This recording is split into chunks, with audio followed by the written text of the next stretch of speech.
तो जो प्रथम जिसमें मृतक के पोता के द्वारा एफआईआर किया गया उसमें टोटल 5 अभियुक्त जो है बनाए गए हैं। जो दूसरी तरफ से आवेदन जो है दिया गया उसमें टोटल 6 अभियुक्त बनाए गए हैं तथा जो अन्य जो पुलिस की तरफ से किया गया वो ओवरऑल जो केस है तो उसमें सभी लोग जो अज्ञात और सभी लोगों पे है तो उसमें जो अनुसंधान में नाम आएगा तो उस हिसाब से हमारे लोग आगे कार्रवाई। मोकामा का हाई प्रोफाइल केस दुलारचंद हत्याकांड अब और ज्यादा उलझते जा रहा है। इस मामले पर अब 3 एफआईआर दर्ज कर दी गई है।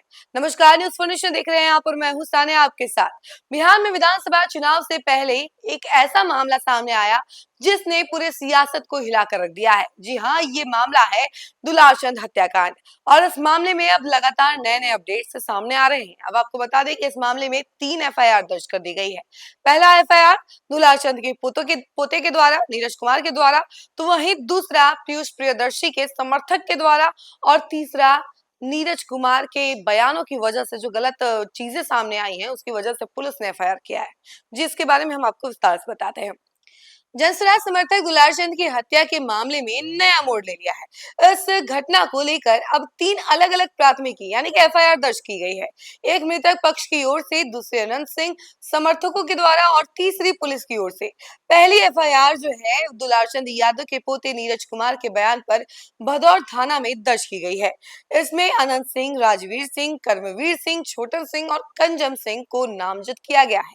नीरज के अनुसार गुरुवार दोपहर प्रचार के दौरान अनंत सिंह अपने समर्थकों के साथ पहुंचे और विवाद शुरू हो गया। आरोप है कि अनंत सिंह ने पिस्टल से गोली चलाई जो दादा के पैर में लगी और बाद में छोटन और कंजम सिंह ने थार गाड़ी से कुचलकर उनकी हत्या कर दी। इस मामले में हत्या और साजिश से संबंधित धारा 103, 3-5 बीएनएस 2023 तथा आर्म्स एक्ट की धारा 27 लगाई गई है। वहीं दूसरी एफआईआर अनंत सिंह के समर्थक जितेंद्र कुमार के बयान पर दर्ज की गई है। इसमें जनसुराज प्रत्याशी पीयूष प्रियदर्शी, लखन महतो, बाजो महतो, नीतीश महतो, ईश्वर महतो, अजय महतो, अन्य अज्ञात व्यक्तियों पर हमला और साजिश रचने का आरोप लगाया गया है। इस पर बीएनएस 2023 की धाराएं 126(2), 115(2), 109(1), 324(9), 352/351(2) और 35 लागू की गई है। इस बीच घटना से जुड़ा एक वीडियो सामने आने के बाद पूरे मामले की दिशा बदलती दिख रही है। वीडियो के दृश्य नीरज की एफआईआर से मेल नहीं खाते हैं। पोस्टमार्टम रिपोर्ट में भी यह सामने आया है कि मौत गोली लगने से नहीं बल्कि भारी वस्तु से दबने या गाड़ी से कुचलने से हुई है। पुलिस तीनों प्राथमिकी और वीडियो साक्ष्यों के आधार पर जांच में जुटी हुई है। अधिकारी फिलहाल दोनों पक्षों की भूमिका, राजनीतिक प्रतिद्वंदिता और घटना के वास्तविक कारणों की तहकीकात कर रहे हैं।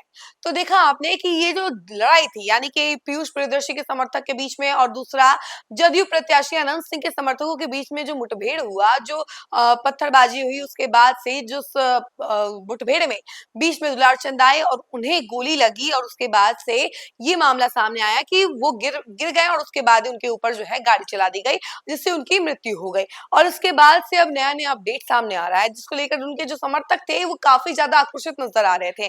उनकी बॉडी को पुलिस को ले जाने भी नहीं दे रहे थे, लेकिन फिर भी पुलिस ने कैसे भी करके बॉडी को उनके घर से लाया। उसके बाद अस्पताल पहुंचाया गया, पोस्टमार्टम हुआ और पोस्टमार्टम का रिपोर्ट जो है वो ये कहता है कि मौत गोली लगने की वजह से नहीं बल्कि थार गाड़ी जो नीरज कुमार कह रहे हैं या फिर किसी गाड़ी से कुचलने की वजह से हुई है और या फिर भारी वस्तु से दबने की वजह से हुई है, ये पोस्टमार्टम का रिपोर्ट बता रहा है।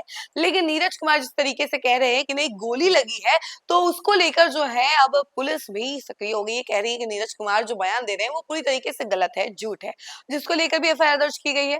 तो एक तरफ जहां आनंद सिंह है, दूसरी तरफ उनके पोते हैं यानी दुलारचंद के पोते नीरज कुमार हैं।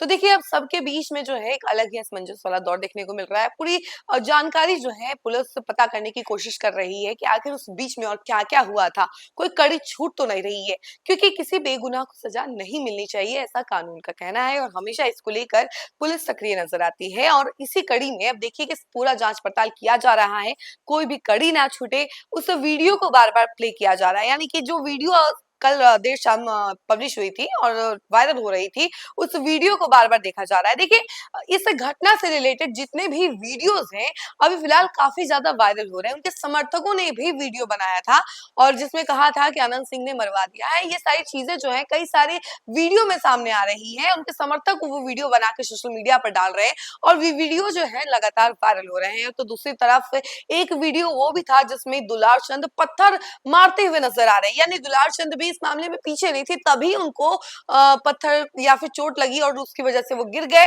क्योंकि क्योंकि जिस तरीके से दुलार चंद जो है वो पत्थर फेंक रहे थे, उससे साफ पता चलता है कि इस मुठभेड़ में वो पूरी तरीके से संलिप्त थे और ये नतीजा जो है सिर्फ और सिर्फ दोनों पक्षों की लड़ाई का नतीजा है, ना कि किसी मंशा से उन्हें मारा गया है और ना ही हत्या की गई है। इस वीडियो से साफ तौर पे पता चलता है। लेकिन अभी भी पुलिस जो है पूरी जांच पड़ताल में जुटी हुई है ताकि कोई साक्ष्य जो है छूट ना जाए उनकी नजरों से और सब कुछ जांच पड़ताल में सामने आ जाए और जो अगर हत्या है तो उसको सजा मिले और अगर हत्या नहीं है तो किसी बेगुनाह को सजा ना मिले। तो इसको लेकर जो है लगातार अब नए नए अपडेट्स आ रहे हैं और वो अपडेट्स जो है न्यूज़ फॉर नेशन लगातार आप तक पहुंचा रही है। और इसी तरीके के तमाम अपडेट के लिए आप हमारे साथ जुड़े रहें और देखते रहें न्यूज़ फॉर नेशन। धन्यवाद।